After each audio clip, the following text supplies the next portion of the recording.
साथियों, यहाँ कुछ बातें हमारे साथी ने बताई आप लोगों को, तो मैं ये चाहता हूँ कि जो पत्रकार बंधु यहाँ उपस्थित है वो सवाल पूछे ताकि मैं उन लोगों के सवालों का जवाब दे सकूँ। एक एक करके जो भी सवाल पूछना चाहते हैं आप पूछ लीजिए। ये आपकी यात्रा जो आप इसका उद्देश्य क्या है और क्या लोगों को आप समझाएंगे? ये जो यात्रा है ये ईवीएम के द्वारा घोटाला करके चुनाव जीता जा रहा है। 2004-2009 में कांग्रेस ने ईवीएम में घोटाला करके चुनाव जीता। उसके दस्तावेजी सबूत डॉक्टर सुब्रमण्यम स्वामी ने सुप्रीम कोर्ट में दिए। उसके आधार पर सुप्रीम कोर्ट ने निर्णय दिया 8 अक्टूबर 2013 को कि ईवीएम मशीन के द्वारा फ्री, फेयर एंड ट्रांसपेरेंट चुनाव नहीं हो सकता।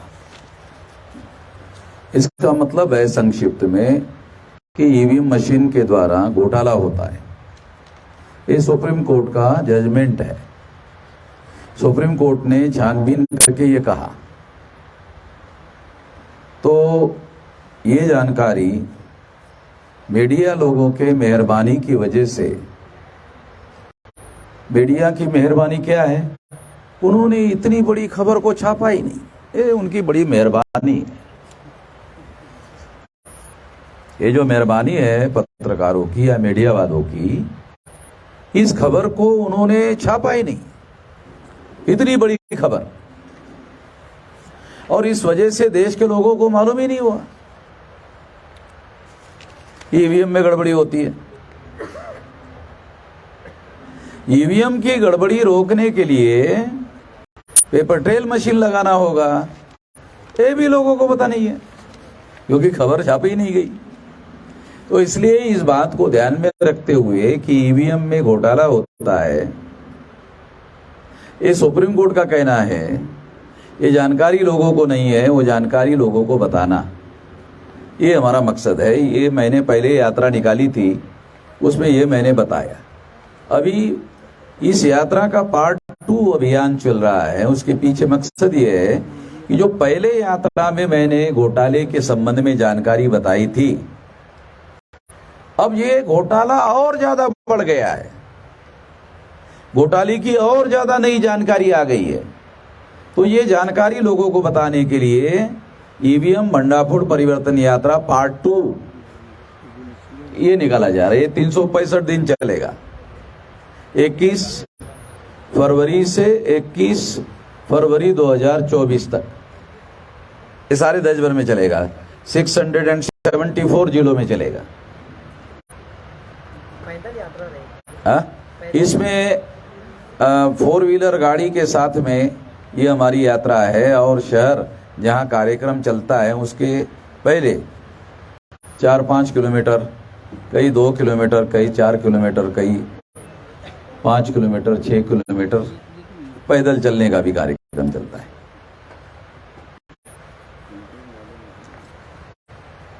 कांग्रेस पार्टी के वरिष्ठ नेता राहुल गांधी ने जब भारत जोड़ो यात्रा शुरू की थी तो वो पूरी तरह से पैदल चल रहे थे। जो भी वो स्टेट से गुजरते थे, खासकर देहातों में, खेड़ों में लोगों से मिला करते थे, उनके मसाइल जाना करते थे। आप थोड़ा ही चलने वाले 2 किलोमीटर 5 किलोमीटर, तो आम लोगों के मसाइल तक आप पहुँच पाएंगे। तो 112 जिलों में ही चले, 674 जिलों में चलने वाला। थोड़ा कैलकुलेट कर लो। ईवीएम के बारे में जो आपने बताया, इलेक्शन कमीशन ने चैलेंज किया था 2019 के पहले कि भाई आप करके बताइए, प्रैक्टिकल करके बताइए किस तरह से ये घोटाला होता है। तो उस समय तो कोई पार्टी वहाँ पर गई नहीं प्रेजेंटेशन के लिए, खुद आम आदमी पार्टी भी वहाँ पर गई नहीं, लेकिन आम आदमी पार्टी ने जो असेंबली है दिल्ली की, वहाँ पर उसमें वो करके दिखाया था प्रैक्टिकल। तो उस समय तो यानी कोई ऐसा वहाँ पर पहुँचा नहीं एविडेंस लेकर के। 2019 के लोकसभा के जस्ट ऐसा किसने कहा? ऐसा न्यूज में आई थी ये सारी बातें। ऐसा इलेक्शन कमीशन कहता है। समझो, एग्जाम्पल के तौर पर किसी ने आप पर बलात्कार का आरोप लगाया, आप कोर्ट में जाके कहोगे कि हाँ वो बराबर है उसका आरोप, कहोगे कि प्रतिवाद करोगे? नहीं नहीं ये झूठ कह रहे, यही कहोगे ना। तो इलेक्शन कमीशन ने कहा ईवीएम मशीन निर्दोष है, तो समझ में आ रहा है? इलेक्शन कमीशन ने कहा ईवीएम मशीन निर्दोष है। डॉक्टर सुब्रमण्यम स्वामी सुप्रीम कोर्ट गए, सुप्रीम कोर्ट ने नोटिस इशू किया चुनाव आयोग को, कहा कि चुनाव आयोग आकर ईवीएम मशीन को निर्दोष साबित करे। सुप्रीम कोर्ट के जजेस ने, चीफ जस्टिस ने चुनाव आयोग की बात को सुना। सुनने के बाद 8 अक्टूबर 2013 को निर्णय दिया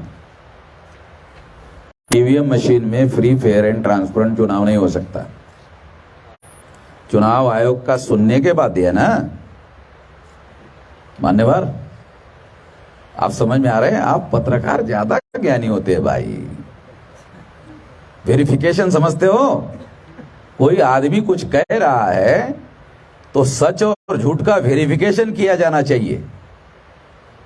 सुप्रीम कोर्ट के पास पावर है कॉन्स्टिट्यूशनल सच और झूठ को परखने का और उसके बारे में फैसला करने का। तो सुप्रीम कोर्ट ने फैसला दिया, उस फैसले का कानूनन मतलब जानते हो? कानून है, ईवीएम घोटाला करती कानून है, उसको पेपर ट्रेल लगाकर घोटाले को रोकना कानून है। ये मेरा नहीं है, ये सुप्रीम कोर्ट का ऑर्डर है। सुप्रीम कोर्ट के ऊपर कोई कोर्ट है? काय के लिए आया फिर मैं?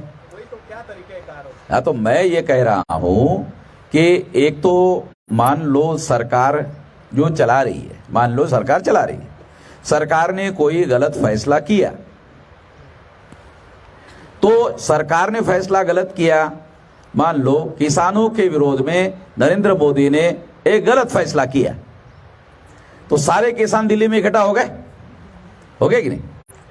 बहुत दिन तक नरेंद्र मोदी ने नहीं माना, बराबर है, फिर छक मार के माना ना, माना कि नहीं यार? आप पत्रकार लोग हो ना, माना ना। नरेंद्र मोदी बहुत अकड़ू आदमी है, मानना पड़ा ना, झुकना पड़ा ना। क्यों? आंदोलन। सही बात होने के बावजूद भी सरकार नहीं मान रही, तो किसानों को आंदोलन करना पड़ा। आंदोलन करने की वजह से सही बात को सरकार को मानना पड़ा। आंदोलन करना पड़ेगा ना, ठीक है? ईवीएम अगर गलत कर रही, आंदोलन करना पड़ेगा। आपको मेरे पास ये बहुत सारे ये सबूत मेरे पास है, ये लिखित सबूत, ये सारी फाइल लेके चल रहा हूं। इसमें 112 ऑफिसर्स, जिसमें मिलिट्री के बड़े बड़े अधिकारी और 48 आईएएस आईपीएस अधिकारी जिन्होंने इलेक्शन कंडक्ट किए, करवाया, मतलब जिन्होंने अपने से इलेक्शन कंडक्ट करवाया, उन्होंने 17 सवाल इलेक्शन कमीशन को पूछे। वो सब मेरे पास लिस्ट है, एक भी सवाल का जवाब नहीं दिया चुनाव आयोग ने। अब आप मुझे सवाल पूछ रहे, मैं जवाब दे रहा हूं ना। क्यों? मैं डेमोक्रेटिक हूं, मैं जवाबदेही मानता हूं। अगर किसी ने सवाल पूछा तो मेरी जिम्मेदारी है जवाब देना। अगर चुनाव आयोग को सवाल पूछा जा रहा है, लिखित सवाल पूछा जा रहा है, और वो जिन लोगों ने इलेक्शन कंडक्ट करवाया वो उन लोगों ने सवाल पूछे, जवाब नहीं दे रहे, ये मेरे पास डॉक्यूमेंट्री एविडेंस है। सर, जनता को ये जो अहम मसला आप लेके चल रहे हैं, इससे भटका दिया जा रहा है, बेरोजगारी से भटका दिया जा रहा है, और धर्म के इसमें ये करके अभी मौलाना अरशद मदनी का जो बयान आया था उसके बारे में, तो आप इस बारे में क्या सोचते कि इस देश में पहले, आपका अभ्यास है उस बारे में, तो इस देश में पहले जो है आदम अलैहिस्सलाम आए थे, ऐसा उनका कहना है, और उस पर बहुत बड़ा बवाल मीडिया ने भी उठाया और लोगों ने भी उसको विरोध किया, लेकिन आपका बयान इस बारे में क्या है?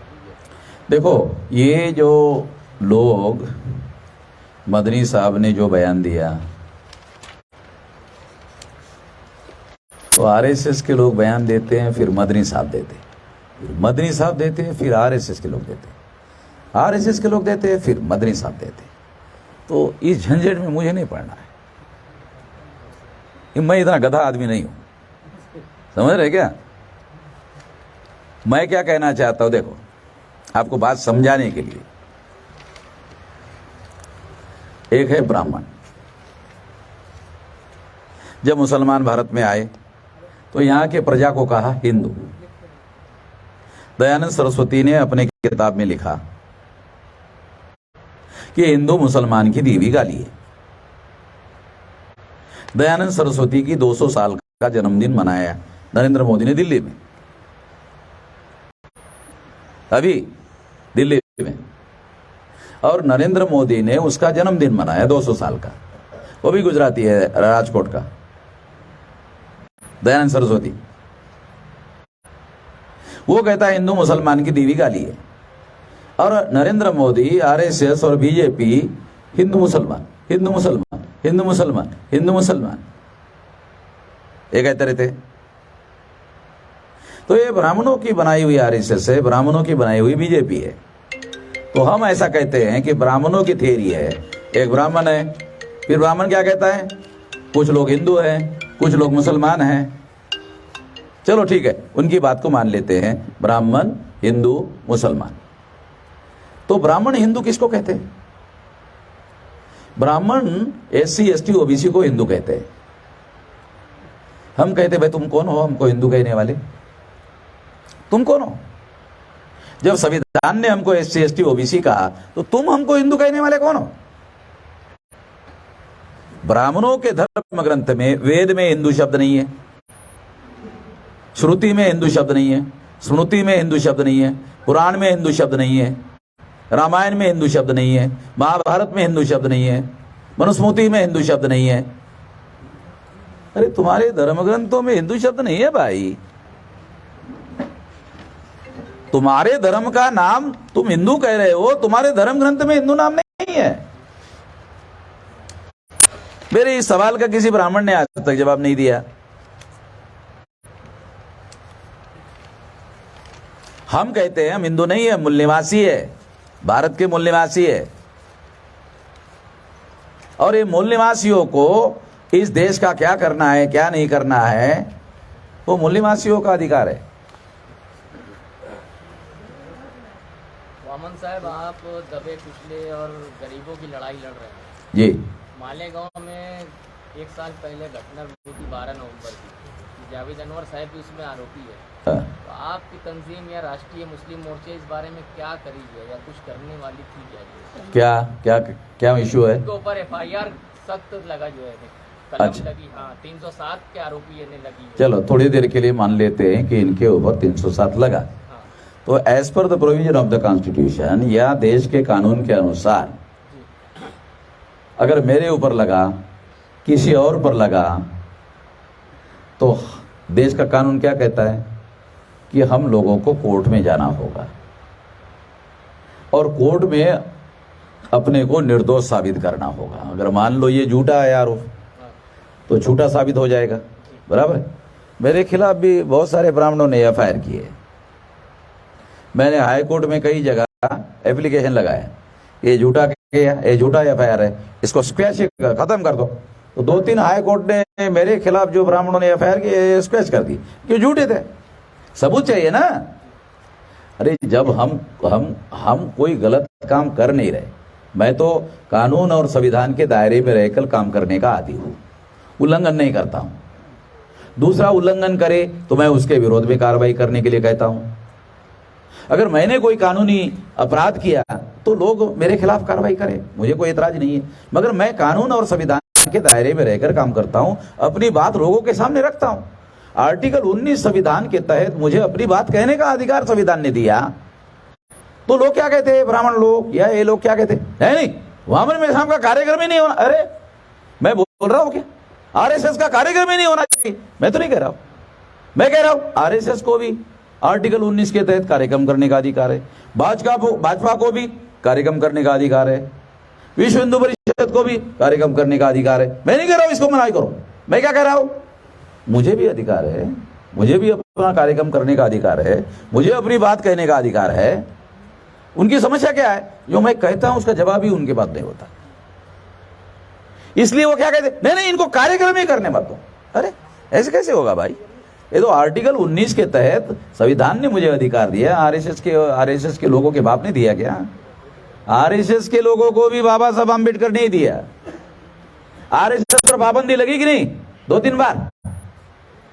तो जो आरएसएस के लोग बोलते हैं संविधान गलत है, वही आरएसएस के लोग सुप्रीम कोर्ट में गए, बोलते आर्टिकल 19 के तहत हमको दोबारा संगठन चलाने का अधिकार दिया जाए। अरे बड़े अजीब किस्म के लोग हैं।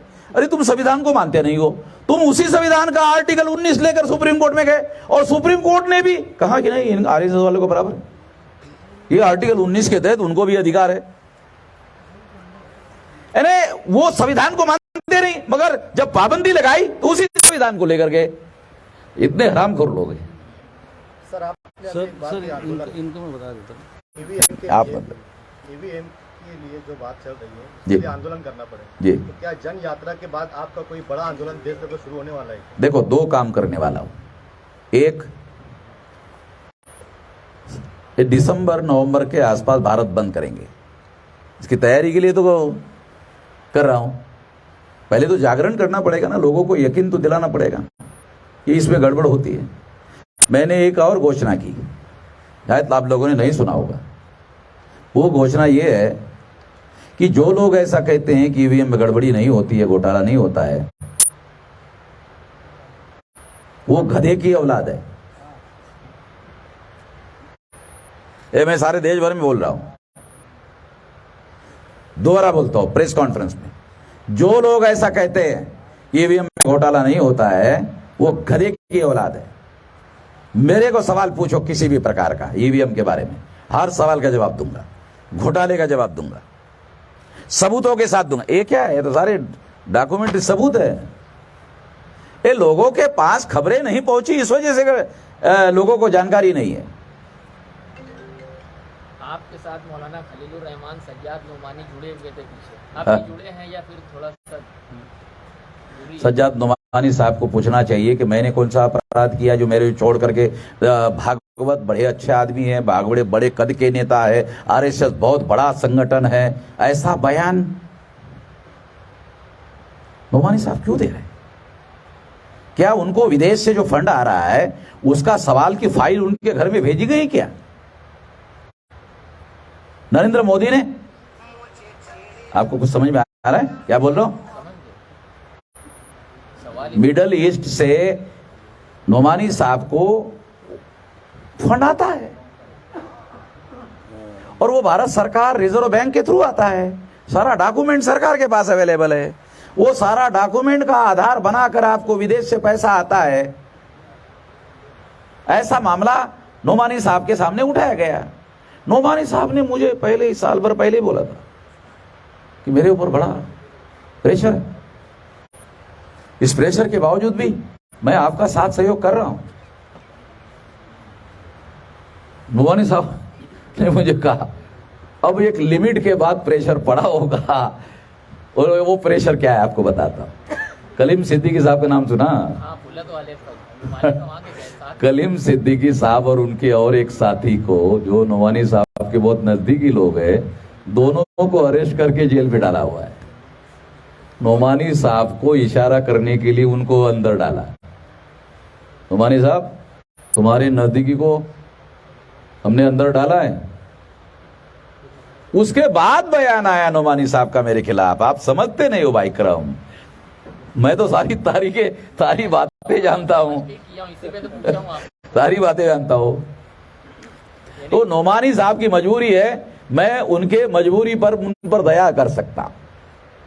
ठीक है, आप जेल में नहीं जाना चाहते। उन्होंने एक बार मुझे कहा था, मेजराम साहब अब मेरी उम्र जो है, आप देख रहे हैं, इस समय मैं इस लड़ाई के लिए जेल में भी जा सकता हूं, मगर अभी मेरी उम्र जेल में जाने की लायक नहीं है। उनकी उम्र 69, मेरी 66। मैं तो जेल में जाके आया नरेंद्र मोदी के गुजरात में, और भी जाने के लिए तैयार हूं। गांधी जी जेल में जाते जाते छोटे नहीं हो गए, वो महान हो गए। मैं कौन सा छोटा होने वाला हूं भाई? मैं कौन सा चोरी चकारी डकैती डाल के जेल में जा रहा हूं। मैं तो देश के हित में, संविधान के हित में और लोकतंत्र के हित में लड़ाई लड़ रहा हूं। कलीम सिद्दीकी की बात आप निकाले तो इस बारे में आप और क्या कहना चाहते हैं? पर देखो, ये सारी बातें क्या हो रहा है, ये जो सरकार है, ये सरकार ये जानती है, बीजेपी आरएसएस, कि कोई मुसलमान को समझा के तो वो बीजेपी में आने वाला नहीं है। डरा के आने वाला। आप समझदार ज्यादा हो, ठीक है, क्योंकि मेरे बोलने के पहले आप बोलते हो, इसका मतलब आप समझदार हो। हाँ? शहर के उर्दू मीडिया के वरिष्ठ हाँ, तो फिर तो इसका मतलब जानकार है। सारे देश भर में मुसलमानों को डराने का बहुत बड़ा कार्यक्रम चल रहा है। ये बात, बहुत सारे मुसलमान, मैंने टीवी पर एक मुसलमान देखा, शिंदे ने लगाया ना, वैसा मुसलमान एक बयान दे रहा, वो भी इधर लगाया हुआ। अरे मैंने कहा ये कैसा मुसलमान है यार, ये शिंदे की तरह टीला लगाया हुआ मुसलमान, ये तो बड़ा अजीब किस्म का मुसलमान। ये हिंदू भी है, मुसलमान भी है, दोनों है क्या? ये सारा डर है, ये डराने का काम कर रहे। अब इस समस्या का समाधान क्या है? इस समस्या का समाधान है कि 14 अगस्त 47 तक मुसलमान मजलूम नहीं था। 15 अगस्त 47 से मुसलमान को मजलूम बनाने का कार्यक्रम शुरू हुआ। अब लगभग मुसलमानों को मजलूम बना दिया गया, तो मुसलमान नए नए मजलूम है। हम 2000 साल के मजलूम हैं, तो मजलूम और मजलूम का इत्तेहाद होना चाहिए, मजलूम और मजलूम की एकता होनी चाहिए। आपकी पिटाई हो रही है 70-75 साल से, हमारी 2000 साल, हम पुराने मजलूम, वो पिटे पिटाए, मतलब हमारे घाव पता नहीं कितनी बार लाल हुए, हरे हुए, आपके नए नए घाव है, तो आपकी प्रतिक्रिया ज्यादा है। हमारी बार कितनी साली पिटाई हुई, उसका कोई लिमिट नहीं, 2000 साल तक बहुत। और ऐसे पिटे पिटाए लोगों की लड़ाई लड़ रहा हूं, और बहुत जोर से लड़ रहा हूं। बहुत मुश्किल होता है बीजेपी वालों को हमारी बात को गलत साबित करना, आरएसएस वालों को गलत साबित करना।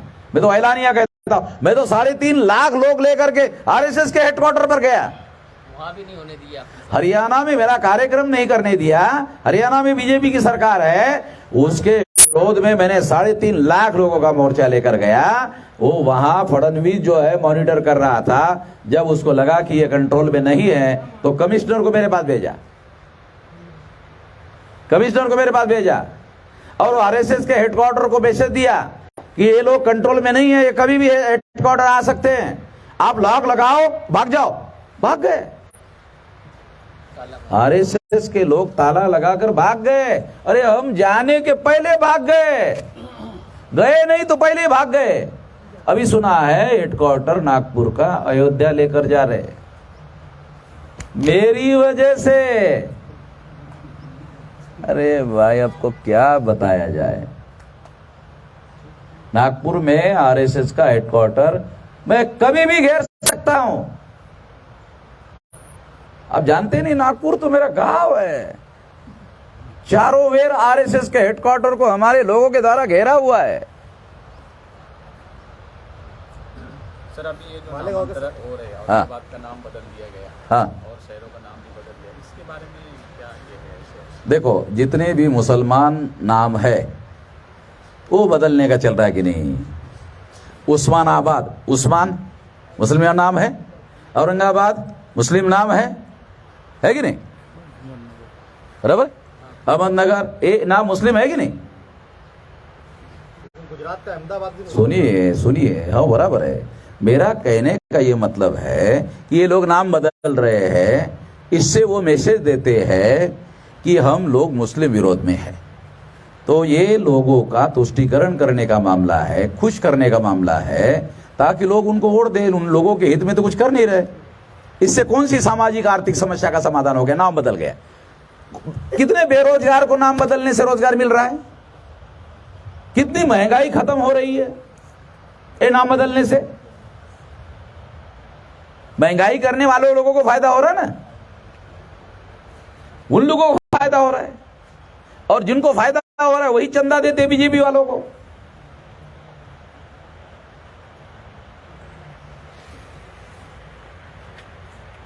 और कुछ पूछना है पूछो।